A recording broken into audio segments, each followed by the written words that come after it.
कड़वा सच। बिस्मिल्लाहिर्रहमानिर्रहीम। मोअज़्ज़ज़ ख़वातीन व हज़रात, अस्सलामु अलैकुम रहमतुल्लाहि व बरकातुहू। आज का मेरा मौजू है कादियानियत, अंग्रेज़ का खुदकाश्ता पौधा। मोअज़्ज़ज़ ख़वातीन व हज़रात, इस बात में कतन कोई शक व शुबे की कोई गुंजाइश नहीं है कि कादियानियत को अंग्रेज़ ने पैदा किया, ये उसका खुदकाश्ता पौधा है। अंग्रेज़ों ने अपने मफादात के हसूल के लिए इसको परवान चढ़ाया। ख़वातीन हज़रात, अगर कादियानियत को समझना हो तो उसका बेहतरीन तरीका ये है कि 1857 की जंग आज़ादी का पस मंज़र आपके जहन में होना चाहिए। 1857 की जंग आज़ादी ने जहाँ अंग्रेज़ों की नींदों को हराम कर रखा था, वहाँ वो बहुत परेशान थे कि कोई ऐसा हल, कोई ऐसा तरीका, कोई ऐसी वारदात हो जिससे इन मुसलमानों को जिहाद से रोका जा सके। इसके लिए एक थिंक टैंक बैठा अंग्रेज़ों का, और जिसने पूरी तहकीक के बाद कहा कि कोई ऐसा शख्स पैदा कीजिए जो नबूवत का दावा करे, रसालत का दावा करे और ये कहे कि मुझ पे वही नाज़िल हो रही है, फिर वो ऐलान करे कि मैं नबी होने की हैसियत से ऐलान करता हूँ कि जिहाद ख़त्म है। उसके बाद मुसलमानों में तफरकाबाजी शुरू हो जाएगी, वो दो ग्रोहों में बढ़ जाएंगे। लिहाजा इनको फिर हम हर लिहाज से सपोर्ट करेंगे, माली तौर पे वसाइल देंगे ताकि ये प्रोपोगंडा हो सके। और हुआ भी यही। उन्होंने मिर्ज़ा ग़ुलाम अहमद कादियानी, पहले तो उन्होंने बेशुमार लोगों के इंटरव्यू किए और देखा, और इसमें मिर्ज़ा ग़ुलाम अहमद कादियानी इस लिहाज से सर फरिस्त, और इसका इंटरव्यू जो हुआ और इसमें जो पास हुआ, वो मिर्ज़ा ग़ुलाम अहमद कादियानी मीर जाफ़र के ख़ानदान से इनका ताल्लुक़ था। और दूसरी बात ये कि मिर्ज़ा ग़ुलाम अहमद कादियानी सियालकोट की कचहरी में एक मामूली सा मुलाज़म था, और चूँकि इसको थोड़ी बहुत अरबी, फ़ारसी, उर्दू आती थी, और लिहाजा उन्होंने इसका इंटरव्यू किया, टेस्ट में पास हो गया, और उसने कहा जी कि मैं इसके लिए तैयार हूँ। मिर्ज़ा ग़ुलाम अहमद कादियानी की अगर आप हालात ज़िंदगी देखें, आप हैरान हो जाए। ये भूखा मरता था, इनके खाने की रोटी नहीं थी इनके पास। जो ही नबूवत का दावा किया, अंग्रेज़ों ने इस पे नवाज शाद की इंतहा कर दी, पैसा वाफर आना शुरू हो गया, और फिर वो जिस तरह कहते रहे ये उनकी डुगडुगी पे नाचता रहा। मिर्ज़ा ग़ुलाम अहमद कादियानी ने खुद अपनी किताब में मजमुआ इश्तहारात की जिल्द नंबर 2 सफ़ा नंबर 198 पे ये लिखा है कि मैं खुद अंग्रेज़ों का खुदकाश्ता पौधा हूँ। ये तहरीर है मिर्ज़ा ग़ुलाम अहमद कादियानी की, और उसमें उसने लिखा है, मैं कोशिश करूँगा कि इस वीडियो में उसका मैं इस तहरीर का अक्स भी दे दूँ। उसके बाद मिर्ज़ा ग़ुलाम अहमद कादियानी की एक तहरीर बड़ी ज़बरदस्त, उसने यह दावा किया कि मैंने अंग्रेज़ के हमायत में और जिहाद की ममानत में इस कदर किताबें लिखी कि उससे 50 अलमारियाँ भर जाती हैं। और हालांकि मिर्ज़ा ग़ुलाम अहमद कादियानी ने 83 किताबें लिखी हैं, और 83 किताबें जो हैं, ये तो खैर उसने झूठ बोला कि उसने 50 अलमारियाँ, ये वो मिल्का विक्टोरिया की हमायत हासिल करना चाहता था।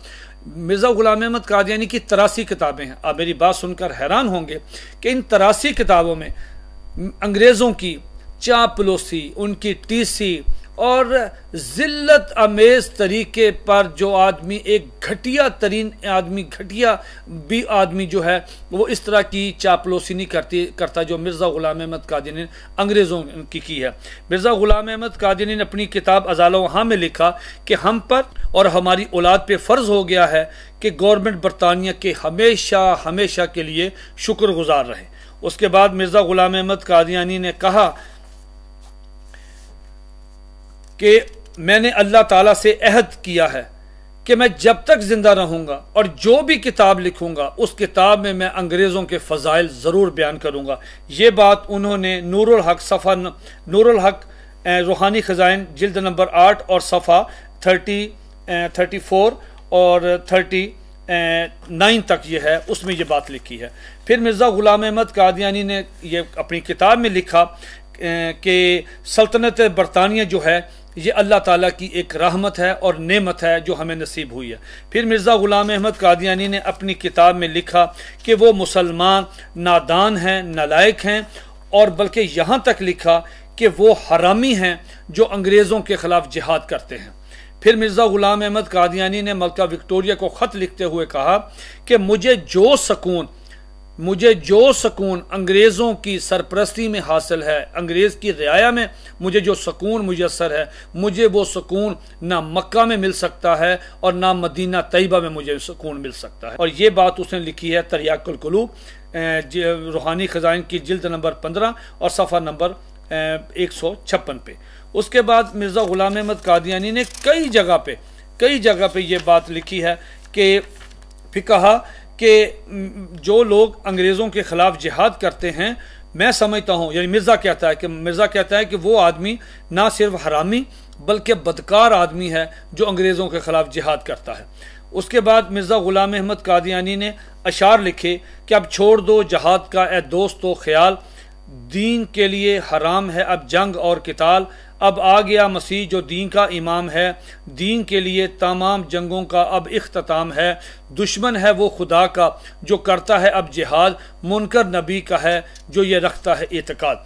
इसी तरह मिर्ज़ा ग़ुलाम अहमद कादियानी ने कहा कि दीन के लिए लड़ना हराम है।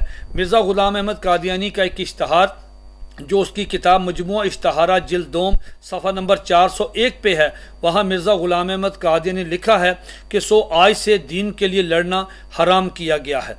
फिर मिर्ज़ा ग़ुलाम अहमद कादियानी ने एक अजीब व गरीब बात की और कहा कि आज से इंसानी जिहाद जो तलवार से किया जाता था खुदा के हुक्म के साथ बंद किया गया। हम कादियानी से पूछते हैं कि वो खुदा का हुक्म दिखा दें जिसके तहत ये जिहाद बंद किया गया है। ये बात मिर्ज़ा ग़ुलाम अहमद कादियानी ने मजमुआ इश्तहारात जिल्द 2 सफ़ा नंबर 408 पे की है। मैं फिर दोबारा अर्ज़ करता हूँ, मिर्ज़ा कादियानी कहता है आज से इंसानी जिहाद जो तलवार से किया जाता था खुदा के हुक्म के साथ बंद किया गया। कादियानियों से सवाल है कि वो खुदा का हुक्म दिखाएं जिसके तहत ये जिहाद जो है ये ख़त्म हुआ। फिर मिर्ज़ा ग़ुलाम अहमद कादियानी ने कहा कि मैं दावा से कहता हूँ कि मैं तमाम, ये मलका विक्टोरिया ख़त लिखा कि मैं तमाम मुसलमानों में से अव्वल दर्जे का खैर ख्वाह और गवर्नमेंट अंग्रेज़ी का हूँ, क्योंकि मुझे 3 बातों ने खैर ख्वाही में अव्वल दर्जे का बना दिया है।